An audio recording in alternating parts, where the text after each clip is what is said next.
us on this Monday edition of Ed Schultz News and Commentary. Hope you had a great weekend.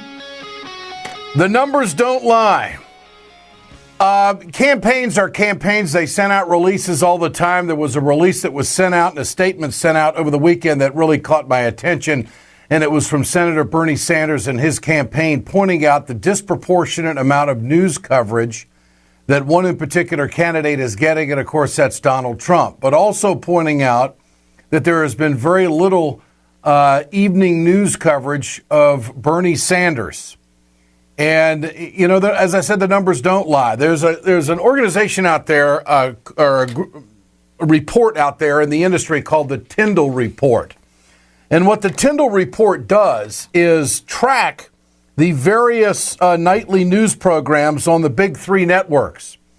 And the report's campaign findings cover that the network evening newscast from January 1st of 2015 to the end of November of 2015, just a few weeks ago, the results confirm that Donald Trump, who regularly attracts between 20 and 30% of primary voter support, while at the same time widely underplaying the coverage of Bernie Sanders, who gets basically the same amount of support from Democratic voters.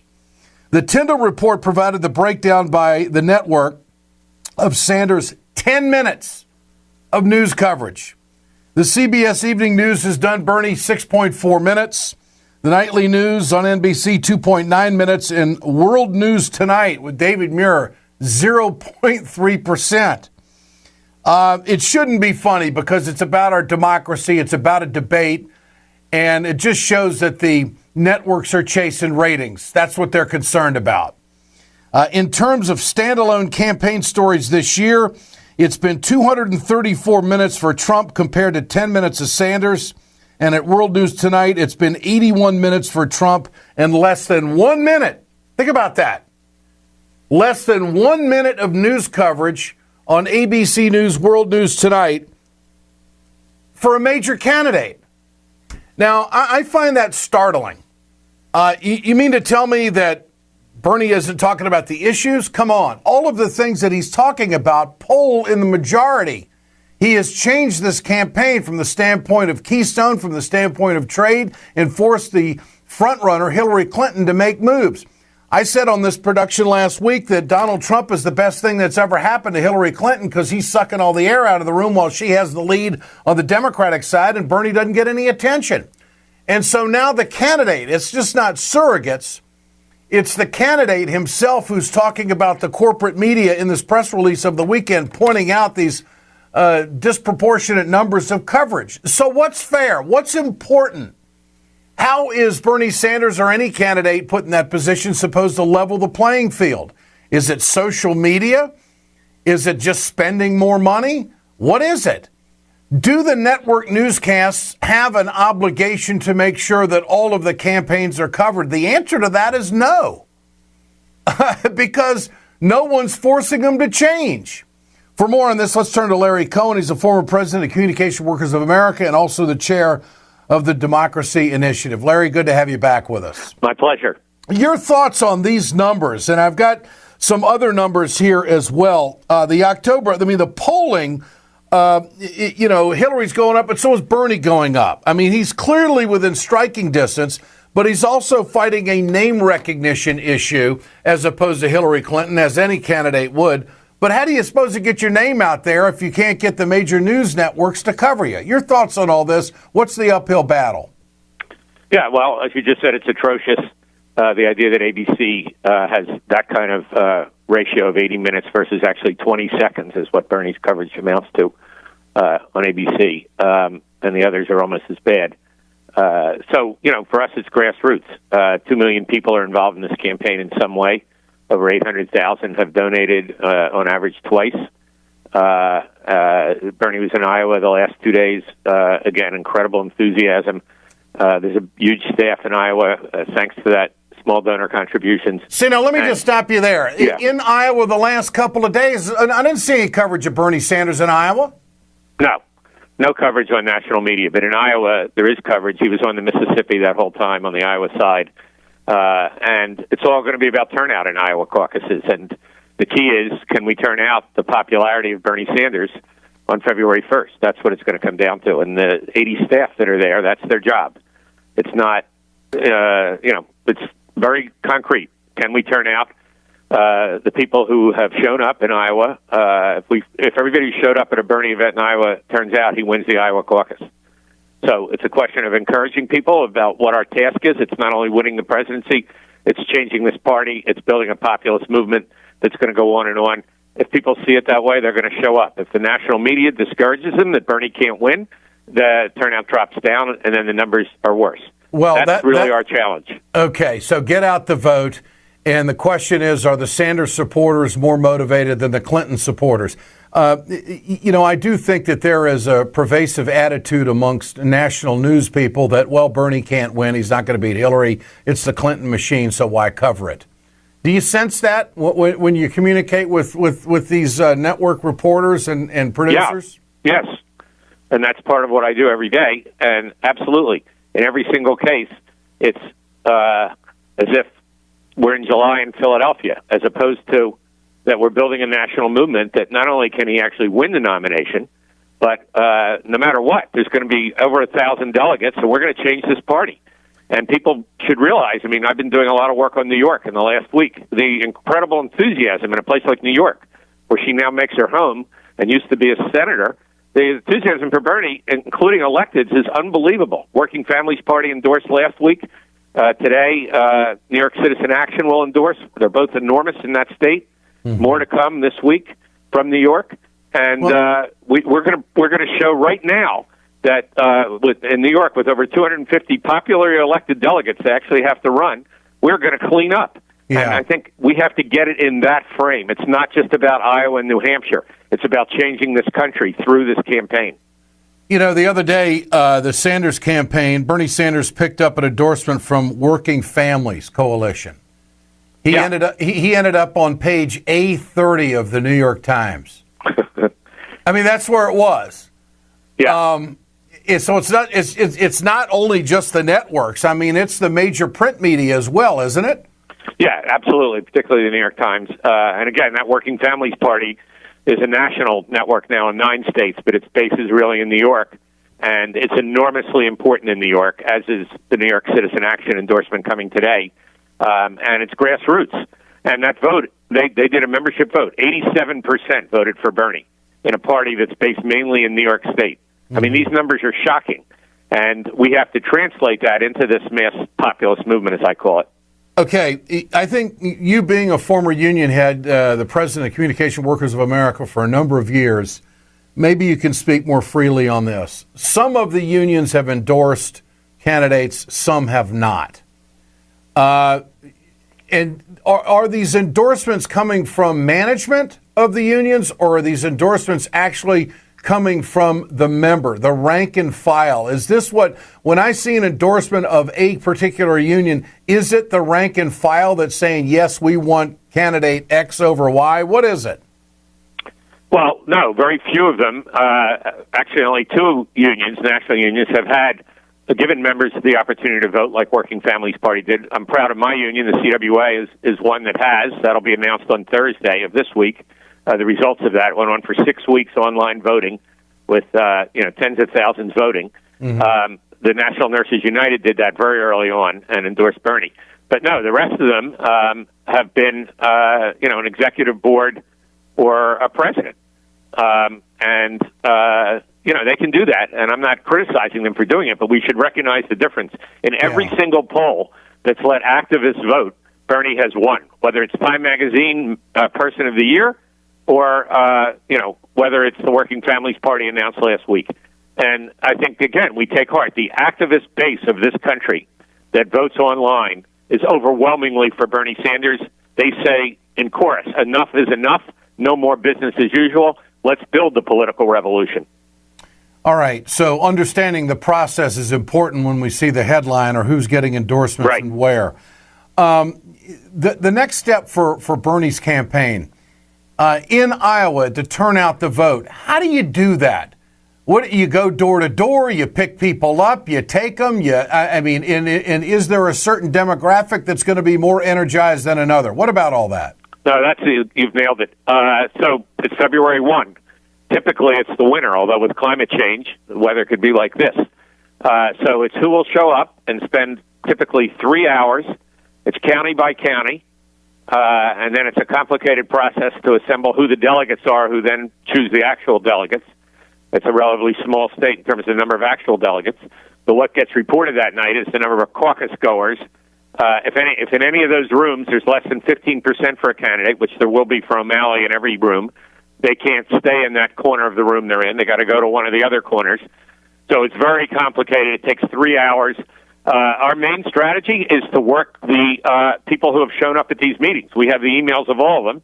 And then, as I said, we have about 80 staff, and they're divided up by county. There's, I think, 27 field offices to split it up, geographically. And every organizer is assigned a county, and in some cases 2 counties.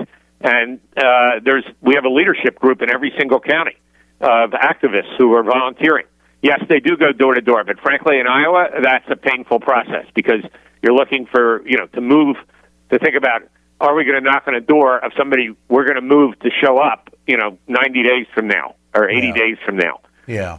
That's like a needle in a haystack. So I think the bigger thing is to, Bernie in every county, campaign events without him in every county, building that activist base in every county, building the email base in every county, and very focused on young voters. He has 80%, that latest Iowa poll.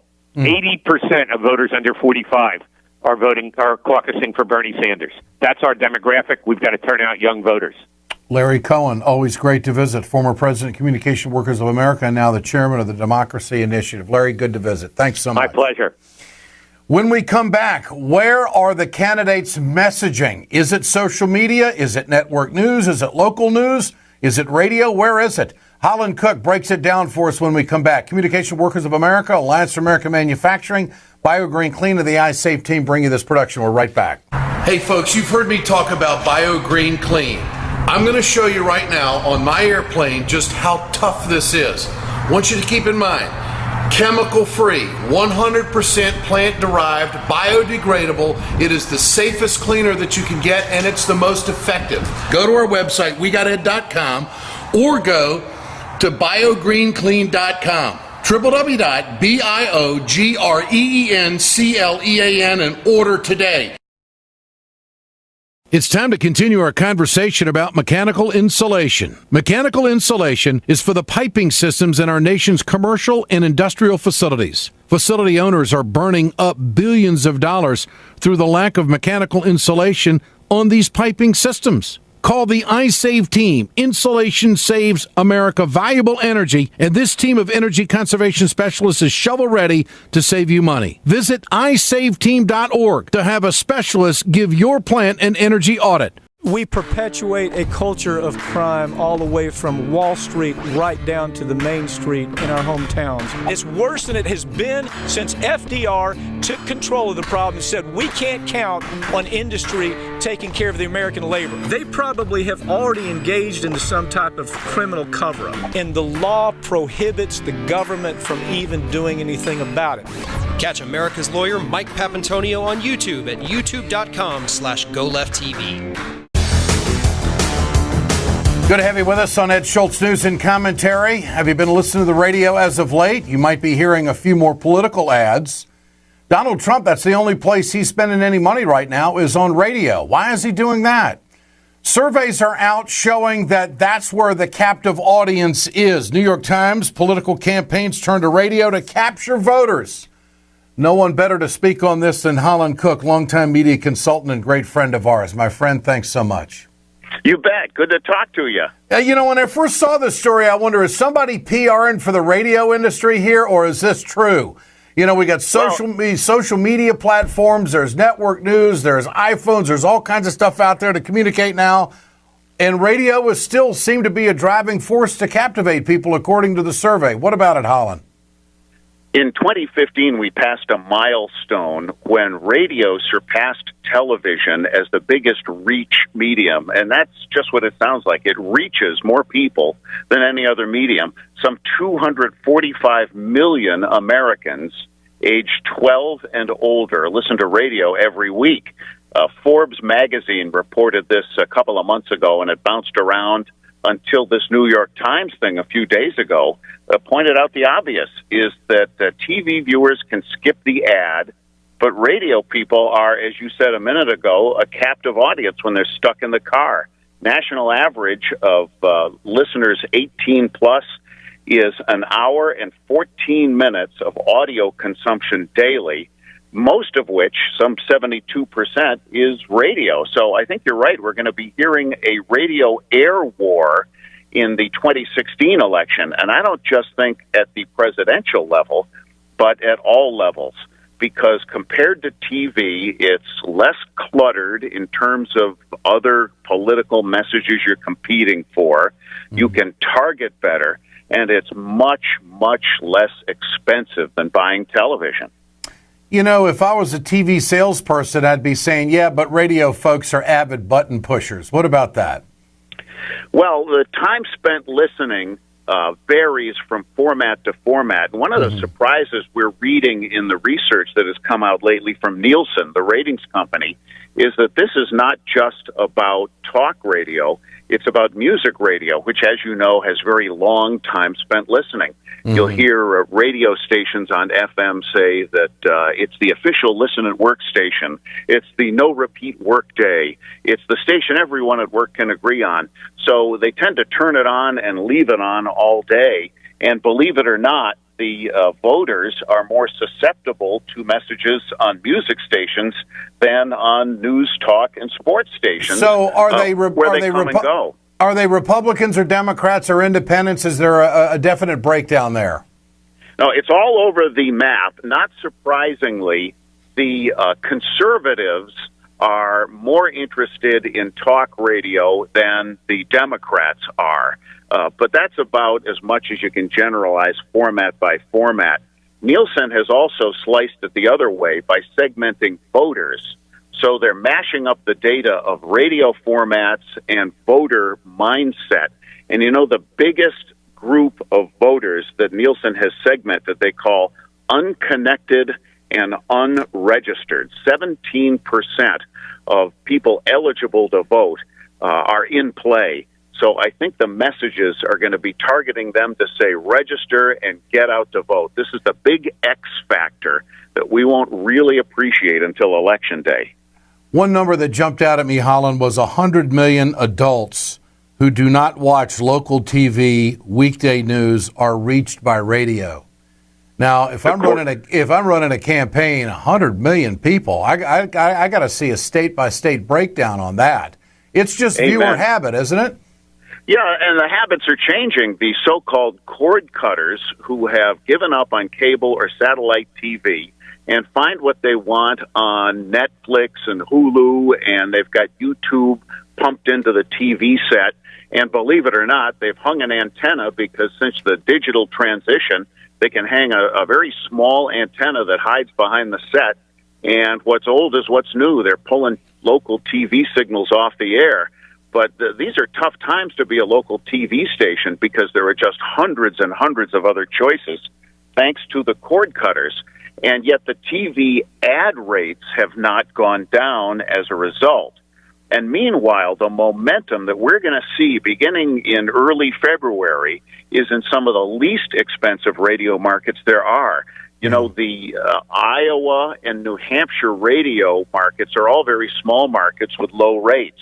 And TV might not be that expensive in Iowa either, which is a very hyphenated TV market. You know, there's a couple of cities that drive the whole state there. But to show up in a meaningful way on television for the New Hampshire primary, you're buying Boston TV, which is very inefficient because you're talking to Maine and Massachusetts and a bunch of people who aren't voting in New Hampshire. You're paying Boston rates, so you're paying through the nose for TV. And I think that radio is going to play a bigger and bigger part. Well, the super PAC that supports Ted Cruz spent over $1 million on radio ads, and now he leads in Iowa. Now, I don't know what he's spending in Iowa, but it would seem to me that if this is where the audience is this is where you get people's attention, it's going to be a big play for small market radio stations in Iowa. And this is an opening for Bernie Sanders, I would think. He's not a big TV fan anyway. And so, I mean, it's you got to have a great media strategist to get this done in any campaign, don't you? You sure do, and we put so much stock in the Iowa caucus now, which often is not consequential. Remember, Mike Huckabee won the Iowa caucus. Rick Santorum won the Iowa caucus. So it's not a reliable predictor, and nobody even really paid attention to it until Jimmy Carter shocked everybody by winning back then in '76. So we'll see what comes of it, but certainly there's a lot of interest there, and what tends to work there, as you've seen, is the ground game. And Bernie has got the ground game going there. Iowa can be a surprise. And about a year ago, when Ben Carson was pretending to consider whether or not he should run for president, I sent him a couple of bucks just to get on his spam list, and I've been getting the emails ever since, and they have an awesome ground game going in Iowa. It may be too late, given his blooper reel recently, but I was in Iowa 4 times in 6 months, and driving around Des Moines in the rental car, I only saw 2 election-related billboards until lately. One of them was for C-SPAN, and the other was for Ben Carson. So we'll see how small ball plays, although, as I say, and as you've reported, some of these outlandish things Carson has been saying are very likely what has flipped votes to Ted Cruz from Carson and the precipitous free fall that Carson seems to be in now. Well, it would seem to me that an aggressive campaign would take some of these outlandish statements, snippets of them, and put them in radio commercials and put a little entertainment to it. I mean, Trump is spending his money on radio. It's like he's made for sound. And nationally, he's leading. I mean, is this going to be his ticket? Has he figured it out? Well, I'm surprised that we're just now beginning to see his opponents start to use his sound bites against him, because it's a crying shame how little this guy has spent on paid media and how much he's got in earned media. Meanwhile, Jeb Bush, with all that dough in the bank, is just wallpaper and can't crack double digits. It's got to be a frustration to the other candidates in both parties. Often Bernie Sanders is pulling bigger crowds than Trump, but Trump gets all this free coverage because he's just such great copy. This Muslim thing bought him a week of A-block coverage, as you'd say in TV. You know, he's the first segment on the newscast. No doubt. Holland Cooke, media consultant, longtime friend. Great to have you with us. You have a great holiday, my friend. Thank you. Merry Christmas. Happy New Year. We'll do it again. Thank you, Holland. When we come back, Trump news right here on Ed Schultz News and Commentary. Communication Workers of America, Alliance for American Manufacturing, BioGreen, Clean of the Eye Save team bring you this. We're right back.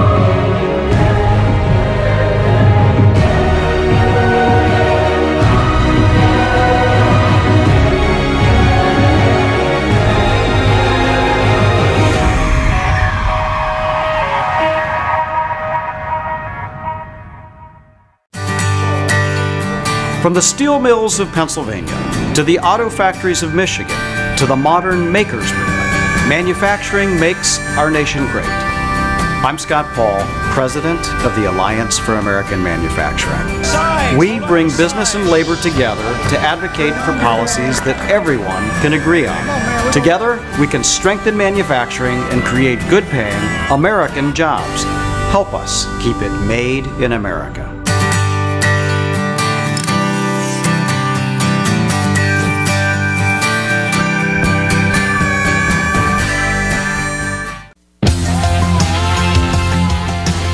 Good to have you back with us on Ed Schultz News and Commentary. Okay, I've given you my thoughts on why I think Trump is getting all this attention. Obviously, number one is because the corporate media doesn't believe that Bernie can win, so that's why the disparity is there. But Trump says shit. I mean, you can't get around it. And I've been wondering how he going to attack Ted Cruz, because he said that if Cruz hits him, he's going to hit him back. Well, he went down the road of energy and faith and also qualification. First of all, Trump down in Iowa over the weekend, somebody ought to tell him that ethanol is not a big energy play as it used to be.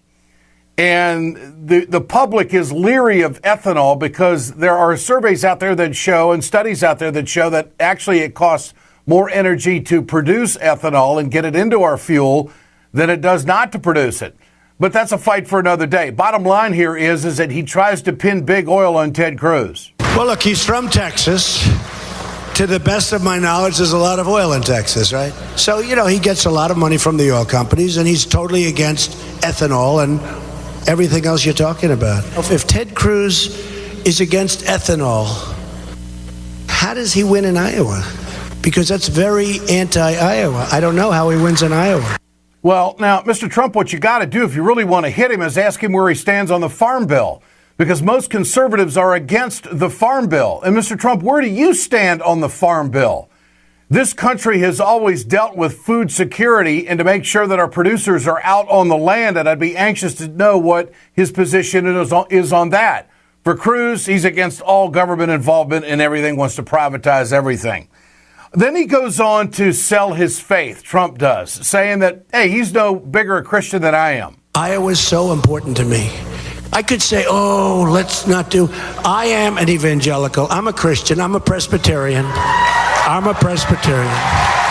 So I think we're going to do, we're doing really well with the evangelicals. And by the way, and again, I do like Ted Cruz, but not a lot of evangelicals come out of Cuba, in all fairness. It's true. Not a lot come out, but I like him nevertheless. And if you're an evangelical, Mr. Trump, maybe you can tell us when was the last time you went to church? Because when it comes to church attendance, evangelicals show up probably more than any other facet of the Christian faith. Maybe it just doesn't mean that much to go to church. I don't know. But I don't buy this faith line that Trump is throwing out there. But that's one of his attack options that he's using on Ted Cruz. Then there's the qualifications. I'm just stating that Cruz isn't qualified to be president of the United States. I don't think he's qualified to be president. Why not? Because I don't think he has the right temperament. I don't think he's got the right judgment. What's wrong with this temperament? Well, you look at the way he's dealt with the Senate, where he goes in there like frankly, like a little bit of a maniac. You're never going to get things done that way. You can't walk into the Senate and scream and call people liars and not be able to cajole and get along with people. He'll never get anything done, and that's the problem with Ted. Oh, come on. You know you liked green eggs and ham, Mr. Trump, on the Senate floor. He's got Cruz pegged. He's against everything. He's a malcontent in the Senate with the Republicans. He wants the spotlight more than anybody else. So what is this a product of? Why is Trump resonating with more Republicans than any other candidate? It might have something to do with all the propaganda the right wing has put out about President Obama. Listen to Lindsey Graham. Well, there's about 40% of the Republican primary voter who believes that Obama was born in Kenya as a Muslim. There's just a dislike for President Obama that's visceral. It's almost irrational. I can promise you this. You're not going to win 270 electoral votes if you don't grow the vote with the Hispanic community. When you look at polling, which Mr. Trump's obsessed with, he has the worst numbers of any Republicans with Hispanics by far because he demonizes illegal immigrants, and many of the illegal immigrants have U.S. citizen relatives. So I can promise you Hillary Clinton will clean his clock, that he can't grow this party, that he represents a level of intolerance and sort of cartoon policy. Tolerance? The Republicans are talking about tolerance after what they've tried to pin on President Obama for the last 7 years. Let's go back and play that sound cut one more time and just listen to the front end of it. Here it is. Well, there's about 40% of the Republican primary voter who believes that Obama was born in Kenya as a Muslim. Oh, now where in the world did they ever get that idea? Must have been the Democrats, huh? Must have been the liberals. This is Ed Schultz News and Commentary, brought to you by Communication Workers of America, Alliance for American Manufacturing, BioGreen Clean, and the iSave team. We're back tomorrow.